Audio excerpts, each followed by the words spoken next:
Ignition sequence start.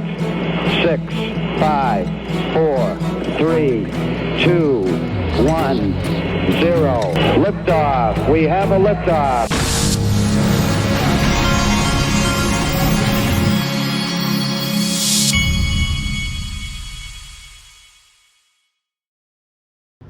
Hey everybody, this is the Digital Asset Investor, and before we get going today in the private group, we're going to talk about XRP exit strategies. You're going to want to see that. I kind of did a thing for that would apply to probably most people, so you would fit in no matter what your level of XRP investment is. But in the group, if you want to join, you got two ways. Either go to daixrp.com to go through the Patreon, or you can join by clicking the join button right here below all my YouTube videos. You get the extended video and you get no commercials in there as well. Speaking of exit strategies, you need to listen to this, because what's important right now, when the markets have been kind of flat and all this, what's important right now is positioning, and that's what I've done myself personally with Caleb and Brown, who is my new partner. And you got to watch this. This is Jake Boyle from Caleb and Brown. Listen to this. I think to add to that as well, what we've seen in the past is when it's a bull market, we have clients signing up at rates that are just out of this world, and people are signing up with so much emotion, like where I need my account now. I need an address to send these coins. They don't send a test transaction. They just send the coins across and they say, sell, sell, sell, sell, sell.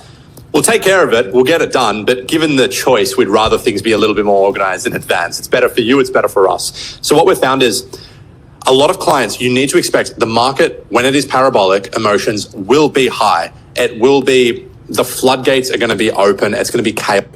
Yes, it's going to be chaos. That's the last point. That's why it's so important that right now you go and get yourself set up if you're going to with Caleb and Brown. And by the way, I've created an easy link for you to do it. XRPwealth589.com is where you can go and open an account. Chaotic. So if you need accounts for the business like Caleb and Brown or another business, whatever the case may be, get those accounts set up in advance. Get to know the people you're working with in advance. Do a test transaction. Your first transaction with a company like CMB. Link your bank account. Get all that stuff set up in advance with somebody who's got the liquidity where you can actually get out, like Caleb and Brown. Shouldn't be your $5 million exit. It should probably be like a $2,000 buy, or maybe like take a bit of profit off over here. That's just what I would encourage. Everyone has their own opinion on the subject. Beyond that as well, understanding that things like withdrawal limits, things like exchange uptime, they're things that you don't consider when the market is just hovering around.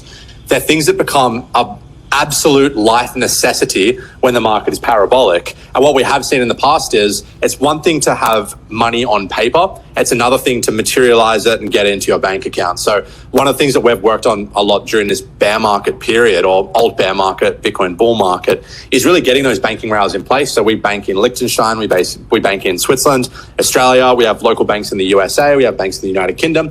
The reason we have these banks, and a lot of them are, especially the Swiss and the Liechtenstein parties, they're private banks. They have outrageous minimums that we need to retain with them. Oh my God, it's a nightmare, the operations team. Hopefully they can't hear me.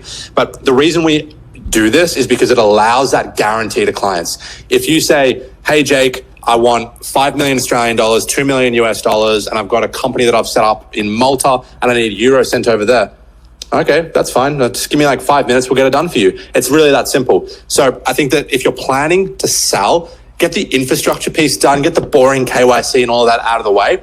So that way you can be at a beach in Bali, or you can be in Nantucket for our clients in the US, and you're thinking, I don't need to stress about this. Everyone else can stress about it. They can yell at each other on Twitter and Discord and Patreon, whatever the case may be. But I've got a plan. I've worked with Ben, I've worked with Jake, I've worked with whoever it may be, my friends, my family. I've got a plan. I'm sticking to it. I'm selling. The money's in my bank account. Life is good. That's the best approach, I think. Very good stuff. Now, remember, it's XRPwealth589.com, and that will forward you to my page here on Caleb and Brown. You just click the sign up today button.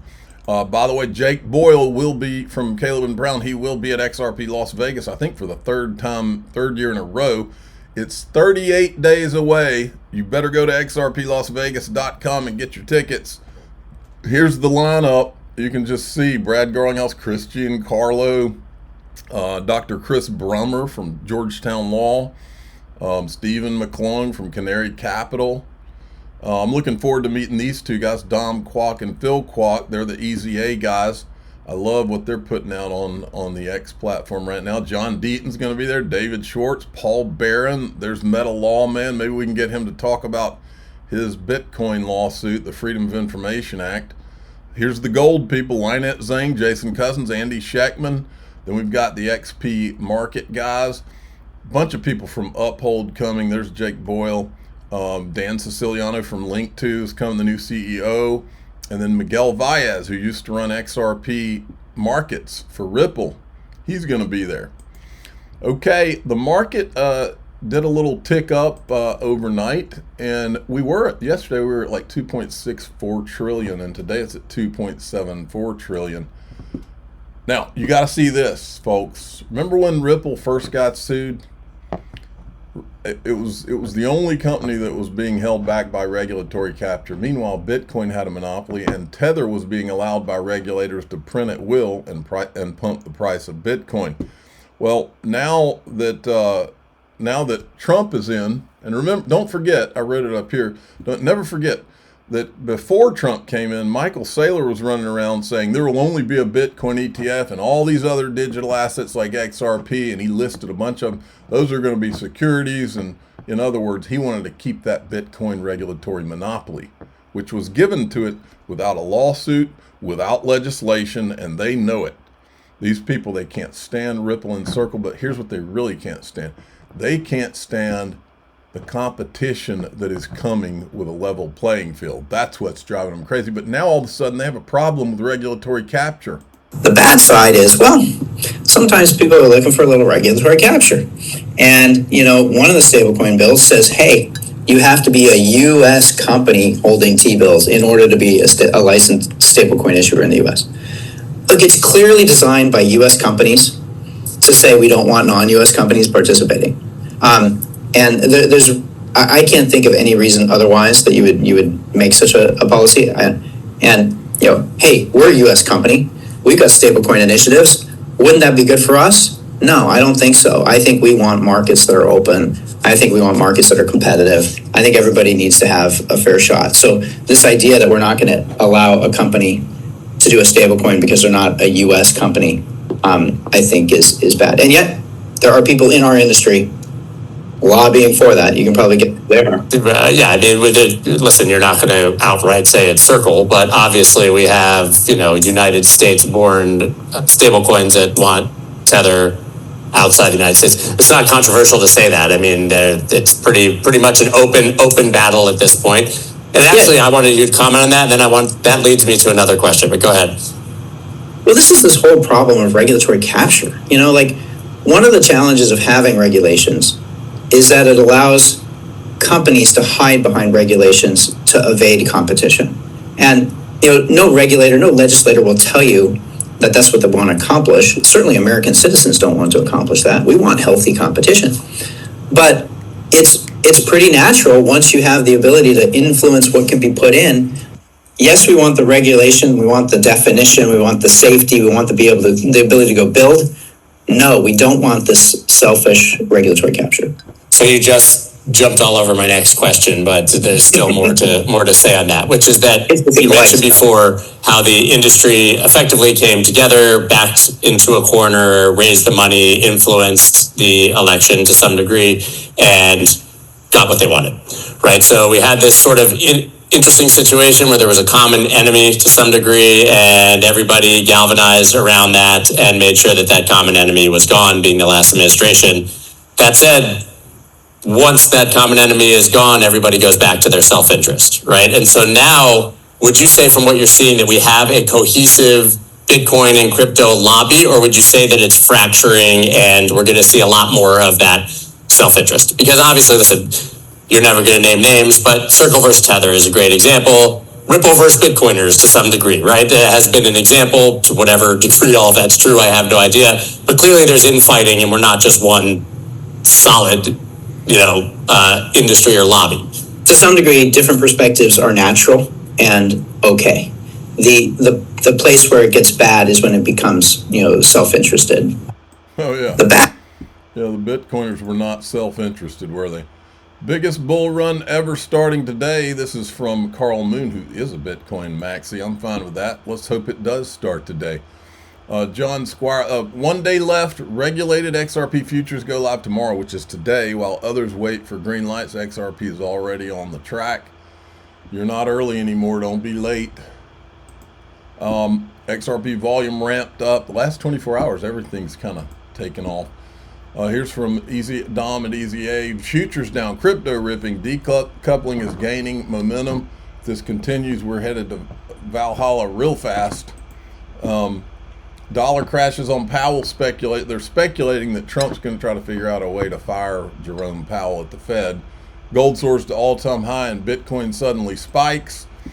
Gold surpasses new all-time high of 33.84. Just so much going on. And then look at this. Haven't they been telling us that we're going to sell all our gold in order to buy Bitcoin? I told you that was bull crap. Look at Trump. The golden rule of negotiating and success, he who has the gold makes the rules. Thank you. I think that's Trump's way of telling us he already knows that our gold is there and we probably have more than we thought we had. Look, this was from Michael Saylor. Bitcoin has no counterparty risk, no company, no country, no creditor, no currency, no competitor, no culture, not even chaos. Dom from Easy A says, but MicroStrategy does. Dun, dun, dun. This is Bree Teresi. She's the golf influencer who's also into crypto, and she's coming to XRP Las Vegas. Says XRP doesn't need 8 billion users. It just needs to move trillions behind the scenes while everyone else argues over block size and memes. I agree. This guy says, but Bitcoin does have network effect risk, and altcoin getting 8 billion daily users first. If an altcoin gets to 8 billion fee paying users first, it wins and Bitcoin goes to zero. Let me translate. No utility, no value. We've said it for a long time.